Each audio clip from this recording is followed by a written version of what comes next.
భారత రాజ్యాంగంలో ఇట్లనే ఉందా? ఓసీలకి అన్యాయం చేయాలని ఉందా? ఎక్కువ మార్కులు రావాలని ఉందా? వయసు తక్కువ ఉన్నప్పుడే ఉద్యోగం రావాలని ఉందా? ఎప్పుడు కూడా మనం అటువైపు ఆలోచన పోలేదు. మన పెద్దలు కూడా ఆలోచన చేయలేదు. మనం ఎవరైనా సరే ఓసీలు కోమటోళ్ళైనా పాపనోళ్ళైనా వెలుమోళ్ళైనా రెండోళ్ళైనా ఇంత సంఘం పెట్టుకోరు, ఇంత బిల్డింగ్ కట్టారు, ఎవరైనా చచ్చిపోతే 5,000 10,000 ఇచ్చారు, పెళ్ళైతే పుస్తకాలు ఇచ్చారు, ఆదుకుని ఆపం. కానీ ఎప్పుడు కూడా మన డిమాండ్, మన హక్కులు, మనకు రావాల్సినటువంటి హక్కుల గురించి ఎక్కడ మనం మాట్లాడలేదు. మనం సంఘాలు పెట్టలేదు. ఇక మన సంఘాల వ్యక్తులు ఏం చేసి ఎన్నికలు రాగానే ఏదో ఒక రాజకీయ పార్టీకి చేయగొట్టాలి, మేము కూడా లీడర్ అని చెప్పుకునే పరిస్థితి. ఇదంతా జరిగిపోయిన కథ. ఎలా నా బిడ్డ నన్ను అడుగుతుంది, తను ఇంటర్ అయిపోయాకనో డిగ్రీ అయిపోయాకనో ఉద్యోగం పోయేటప్పుడు నా బిడ్డ నన్ను అడుగుతుంది, నాన్న చదువుతున్నావు కదా, సమాజంలో తెలివైన వాడి కదా, ఎందుకు నాకు ఈ హక్కుల గురించి కొట్టాలేదా అని బిడ్డ అడుగుతుంది.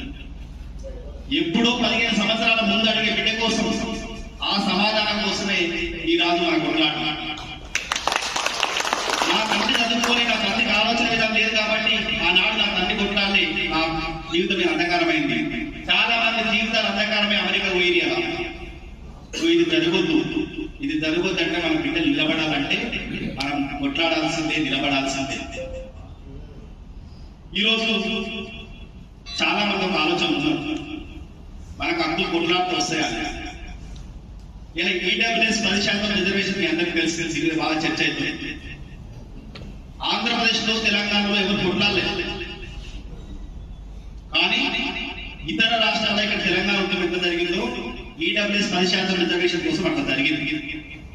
అందుకే కేంద్ర ప్రభుత్వం ఎకనామికల్ వీక్స్ 10% రిజర్వేషన్ తెచ్చింది.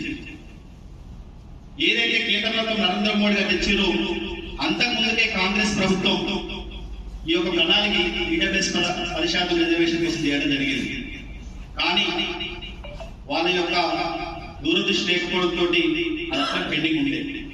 మొత్తం మీద నరేంద్ర మోడీ గారు 10% రిజర్వేషన్ మనకు ఇవ్వడం జరిగింది.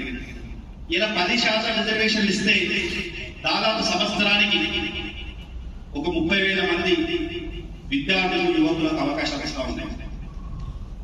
మన రాష్ట్రంలో మీ అందరూ తెలిసి 2019లో ఈడబ్ల్యూఎస్ రిజర్వేషన్ దేశం మొత్తం వస్తే మన రాష్ట్రంలో 2021 వరకు కూడా రిజర్వేషన్ రాలేదు.